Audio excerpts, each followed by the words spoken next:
প্রচলিত শবে বরাত উপলক্ষে আমাদের করণীয় কি? বিশেষ করে এই রাতে মসজিদে ওয়াজ মাহফিল, দোয়া দরুদ, ইবাদত বন্দেগী এবং নানা ধরনের খানাদানার আয়োজন করা হয়।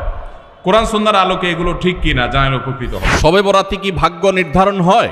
ভাগ্য নির্ধারণের রাতে যেন আমার ভাগ্যে ভালো কিছু লেখা হয়, তার জন্য কি আমল আছে? লাইলাতুন নিসফি মিন শাবান প্রচলিত শবে বরাত উপলক্ষে আমাদের করণীয় কি? বিশেষ করে এই রাতে মসজিদে ওয়াজ মাহফিল, দোয়া দরুদ, ইবাদত বন্দেগী এবং নানা ধরনের খানাদানার আয়োজন করা হয়। কোরআন সুন্নাহর আলোকে এগুলো ঠিক কিনা জানালে উপকৃত হবে। ভাইরা আমার, লাইলাতুন নিসফি মিন শাবান যেটাকে আমরা শবে বরাত বলি, এই লাইলাতুন নিসফি মিন শাবানে আল্লাহ তাআলা হিংসুক এবং মুশরিক ছাড়া বাকি মানুষদেরকে, বাকি মুসলমানদেরকে আল্লাহ তাআলা সাধারণ ক্ষমা ঘোষণা করেন মর্মে একটা হাদিস আছে। এছাড়া আরো বেশ কিছু হাদিস আছে যেগুলোর কোনো অনেকগুলো সনদের মধ্যে কিছুটা দুর্বলতা আছে, কিন্তু মোটের পরে এ রাতের ফজিলত সুসাব্যস্ত এবং প্রমাণিত। কিন্তু এর মানে এই নয় যে এই রাতকে কেন্দ্র করে আমরা যা করি আমাদের দেশে তার সব সঠিক। আমাদের দেশে লাইলাতুল বরাতে মানুষের যে ভিড় মসজিদগুলোতে, এটা তো ভালো জিনিস যে মানুষ মসজিদে আসছে, কিন্তু অন্যদিন না এসে এই রাতে বেশি আসার কারণটা কি? লাইলাতুল কদর বেশি ফজিলতপূর্ণ নাকি এই রাত বেশি ফজিলতপূর্ণ? লাইলাতুল কদরের সাথে কোনো তুলনা চলবে?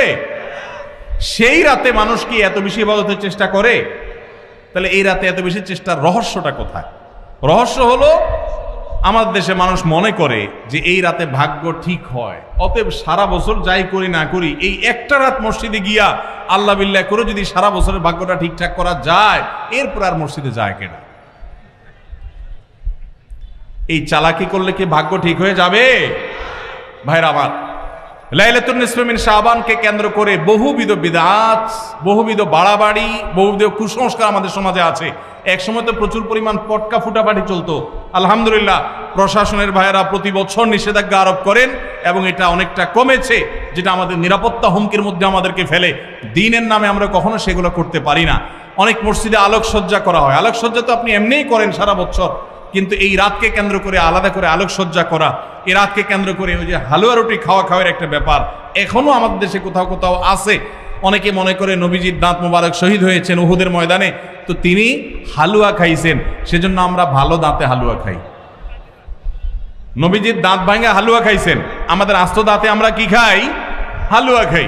আপনার বাপের ঠ্যাং ভেঙে গেছে, উনি একটা লাঠি দিয়া খোড়ায় খোড়ায় হাঁটে, আপনার আস্ত ভালো দুইটা ঠ্যাং আছে, আপনি বাপের মহব্বতে বলছেন বাবা তোমার পাওটা ভেঙে গেছে, সেই মহব্বতে আমি আমার ভালো পাও নিয়া লাঠি দিয়ে আমি খোড়ায় খোড়ায় হাঁটতেছি। কি বলেন? বাপ খুশি হবে? খুশি হবে? বলবে এটা তো বেয়াদবি, তামাশা করতেছো আমার সাথে, আমার ভেঙাইতেছো।